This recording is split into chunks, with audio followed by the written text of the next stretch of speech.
Masuk. Selamat pagi, Pak. Pagi. Ya, silakan. Apa kabar, Mas? Baik, Pak. Alhamdulillah. Ada yang bisa saya bantu? Nah, gini, Pak. Terima kasih atas waktu yang telah diberikan kepada saya. Saya Tri Ambar Wibowo, mahasiswa agribisnis dari UT Pontianak. Ya.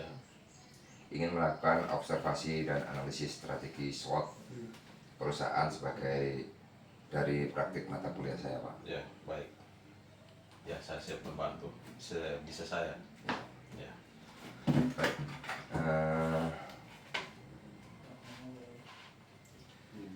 Kita mulai dari internal perusahaan dulu, Pak.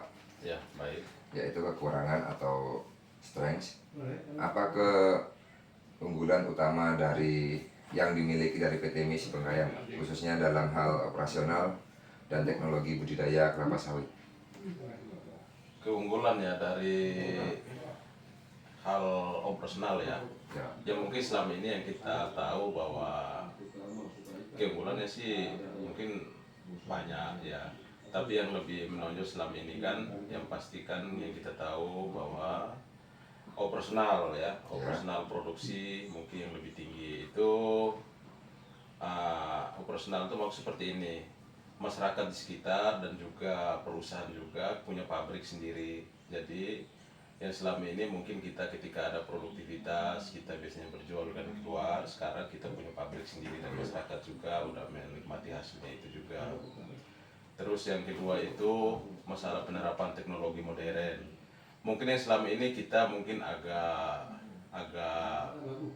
ya jadi apa ya, mungkin kita belum paham tentang masalah teknologi pertanian dan lain sebagainya ketika adanya perusahaan, kehadiran perusahaan terutama di pabrik dan juga di kebun, alat-alat pertanian yang mungkin itu juga salah satu yang penerapan teknologi modern itu ada di lingkungan sini dan juga untuk masyarakat sekitar gitu, terutama penyerapan tenaga kerja juga kan untuk masyarakat sekitar dan juga karyawan-karyawan yang ada di sekitar sini.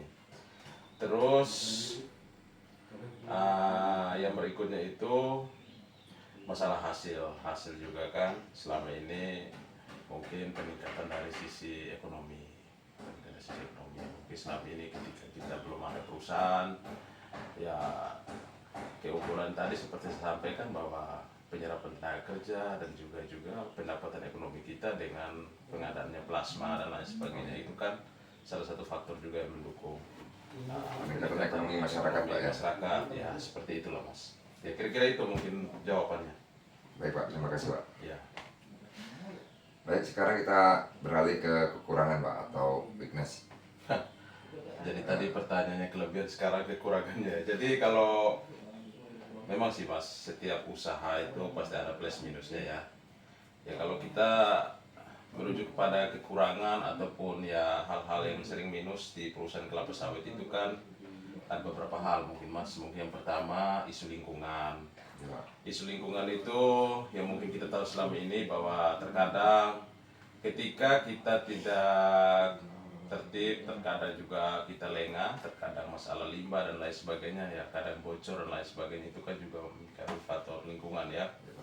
Yang terus yang berikutnya lagi faktor sosial Mas. Faktor sosial itu kan ya di mana-mana sih sebenarnya, di perkebunan kelapa sawit pasti ada konflik sosial antara masyarakat dan perusahaan dan lain sebagainya, itu sering terjadi gesekan-gesekan, tapi karena ada mediasi dan juga ya masyarakat setempat melalui pemerintah dan lain sebagainya, akhirnya semua terselesaikan yang baik. Dan itu memang terkadang sering terjadi. Terus yang ketiga itu masalah operasional Mas. Masalah operasional itu ya mungkin ya namanya kita di dunia bisnis Mas, berusaha yang pasti kan produktivitas kadang menurun. Terus itu yang berikutnya terkadang harga komoditas juga terkadang fluktuatif Mas, kadang turun tergantung permintaan pasar kan ya. Ya mungkin kira-kira begitulah kekurangannya lah ya. Baik, secara umum. bisa dipahami, Pak. Ya baik. Ada lagi Mas? Ini, Pak. Selanjutnya mari kita lihat, Pak, faktor eksternal dimulai dari peluang atau opportunity, Pak. Oh, peluang. Peluang. Bagaimana Bapak melihat perkembangan pasar CPO saat ini? Apakah ada peluang besar yang bisa dimanfaatkan dari PT MIS dalam waktu dekat ini, Pak, kira-kira? Kalau peluang dari perkembangan saat ini, harga CPO ini saat ini mungkin lagi menurun, Mas. Mungkin sejak 4 bulan terakhir ini memang agak turun sampai dengan periode November 2025 ini. Nah, itu kan yang kita tahu bahwa penurunan itu disebabkan dipicu oleh faktor peningkatan pasokan Mas di Malaysia. Sehingga harga permintaan pasar itu jadi lesu, dan juga harga minyak nabati itu pun sekarang tuh melemah gitu loh. Ya itu mungkin kalau dari faktor ketika ada dengan harga yang ada, mungkin kita belum ada rencana untuk ada upgrade untuk hal-hal yang berkaitan dengan tadi kan pertanyaannya kan masalah apabila Apakah ada peluang besar? Peluang besar ketika dengan harga CPO saat ini. Mungkin peluang itu mungkin kita untuk sementara masih bertahan dulu karena harga ini kan belum stabil. Apabila ada peningkatan, mungkin kita bisa ada upgrade lah, mungkin dengan ya ada program-program baru atau apa dan lain sebagainya gitu. Baik. Terima kasih, Pak. Ya. Selain dari harga, Pak, apakah program atau kebijakan pemerintah misalnya terkait energi terbarukan yang bisa menjadi peluang baru bagi PT MIS, Pak? Nah, sebenarnya kalau untuk faktor energi, Mas, kita itu bukan baru ya. Untuk jenis energi terbarukan kita kan sudah dari dulu. Ya. Sudah dari dulu. Kita kan menggunakan biomasa, Mas. Oh, biomasa. Biomasa. Biomasa itu kan yang kita tahu selama ini kita ada tandang kosong, terus itu cangkang. Itu kan yang padat ya, material padat yang bisa kita kelola untuk menjadi untuk menjadi bahan bakar untuk bahan bakar di pabrik itu, bahan bakar yang kita gunakan untuk tenaga uap itu, Mas, yang untuk perebusan dan lain sebagainya. Jadi kita selama ini kan kita manfaatkan yang material-material padat itu untuk energi terbarukan itu. Jadi kita untuk pemrosesan CPO, Pak, ya? untuk proses CPO, perebusan dan lain sebagainya itu kita menggunakan tenaga uap. Itu dari serat-serat padat itu yang kita pakai. Termasuk untuk boiler atau gimana? Iya benar, itu kita menggunakan cangkang, tandang gosong, itu untuk bahan bakar ya. Kita menggunakan biomasa.